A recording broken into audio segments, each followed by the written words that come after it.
This is the Bandai Perfect Grade Millennium Falcon, built by me and painted by me. This was a crazy tough project, but so rewarding. This is probably the most pride I've ever felt in creating a project. I love this thing. I definitely think that says how much of a geek I am, but wow, this was so much work, but so rewarding, really fun, and really maddeningly hard. So you definitely think you're going insane building this thing. I can't remember how many times I said, this is crazy. This is crazy. So many tiny, tiny parts. So easy to break. And wow, just the amount of detail the original modelers put into this thing is insane. to actually enjoy doing this, there's got to be something wrong with you or me, and but it definitely is kind of fun. I say kind of fun because at times you're like, why am I doing this? But when you get to this point, it's like, I'm so glad I did this. Yeah. When you think about just the decals alone, I think I put like 300 decals on this thing. And at like 2 minutes per decal, that's what, like 600 minutes. So that's more than 6 hours of work just on the decals. Wow. So yeah, really intense, but so worth it. I've got the landing ramp down and all the landing gear lights on. I'll focus here on the side of the ship. I'm recording on my phone because the focus seems to do a lot better on my phone than with my DSLR. I was going to talk real quick about things I might do differently if I did it again, or if you're going to do this, things you might want to think about. What I learned from it is definitely don't start with this project, build up to it. And one thing I did was I sanded all the details out of the cockpit interior so I could put the decals on.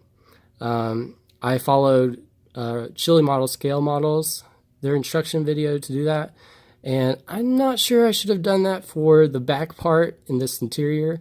I'm glad I did it for this part and this visible part, because you can actually see the crazy amount of details all these decals have.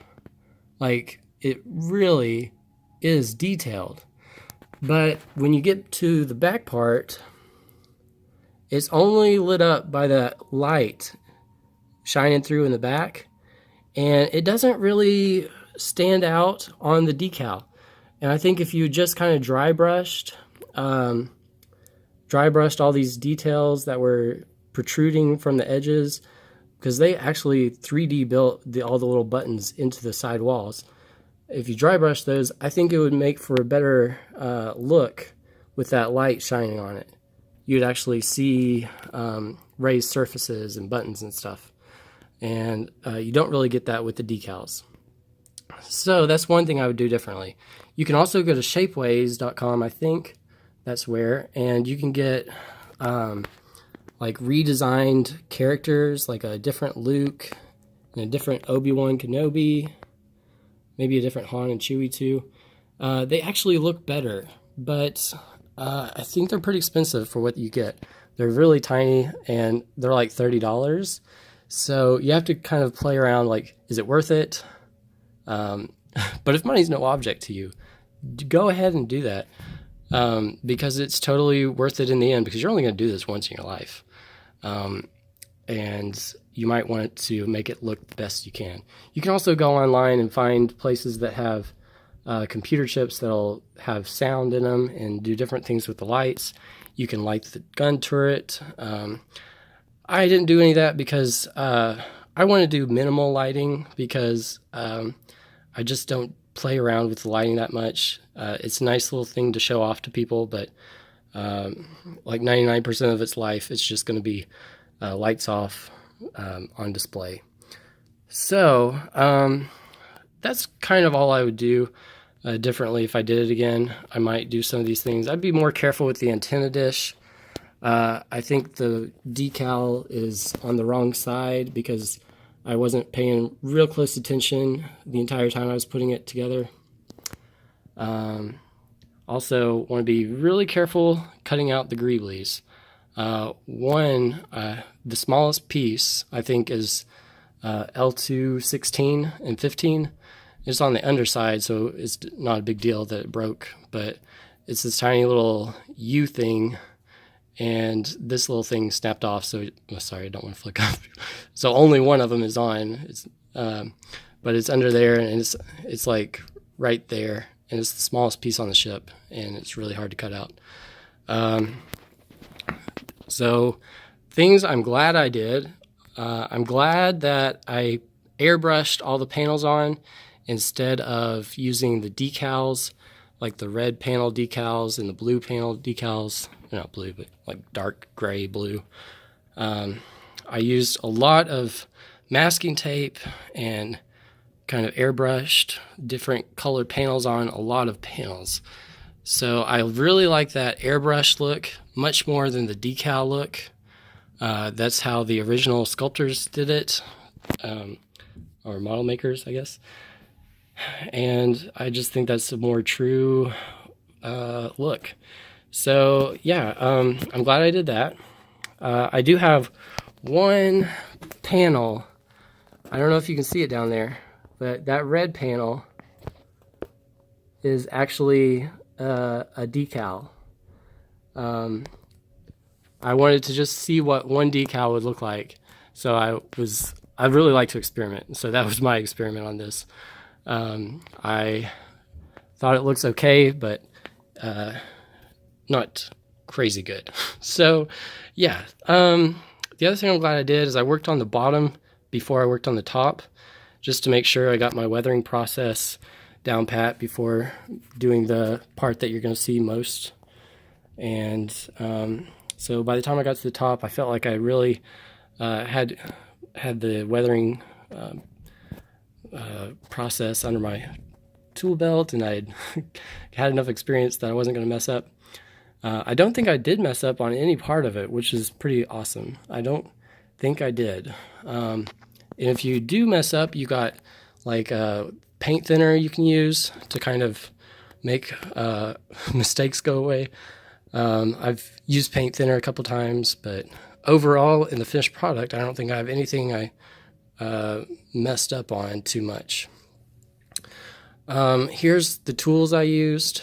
You can see tweezers, a cake popsicle stick, toothpick, Tamiya weathering kit with soot and rust, a little sponge here for the white gray effects, for like the chipping on the body. Really think that chipping adds a lot to it, and it's definitely in the original references. Let's see, scissors. I used just like a sliver of oil paint. You definitely do not need that much oil paint. You probably could use the cap, the amount of oil paint that's in the cap to do all the weathering that I used.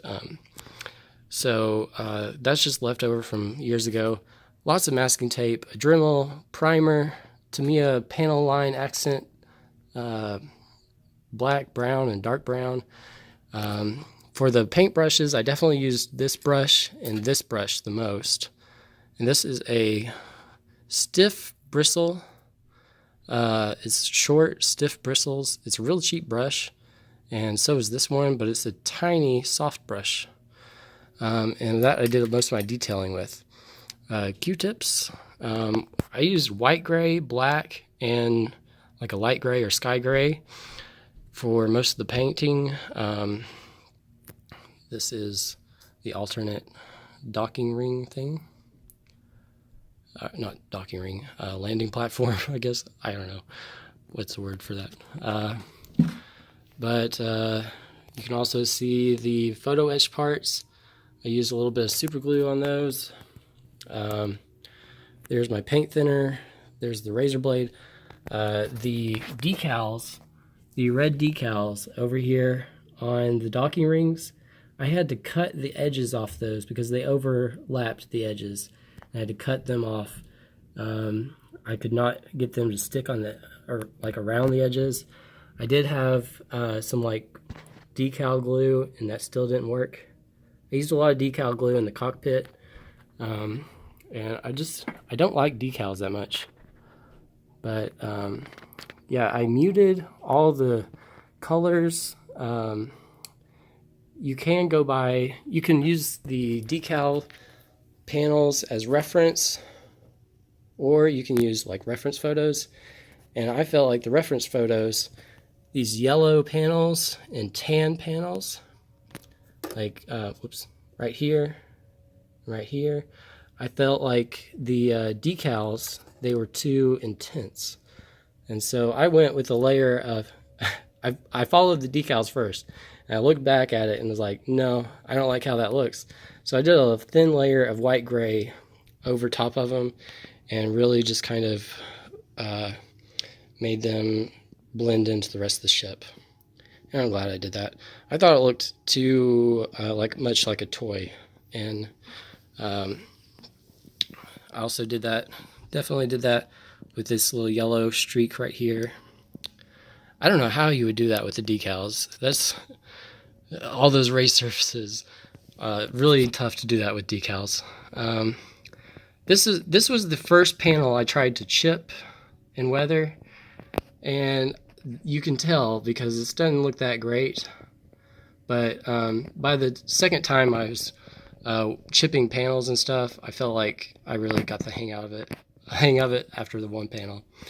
So this is my Bandai Perfect Grade Millennium Falcon. I'm super happy with how it turned out. I'll provide a link in the description below of just kind of a guide with photo references on the process of how I did it, because I took photos along the way to kind of help you if you want to build one of these. It's so rewarding, and I'm so glad I did it. I'm not sure I would do it again, but I'm definitely going to do more ships.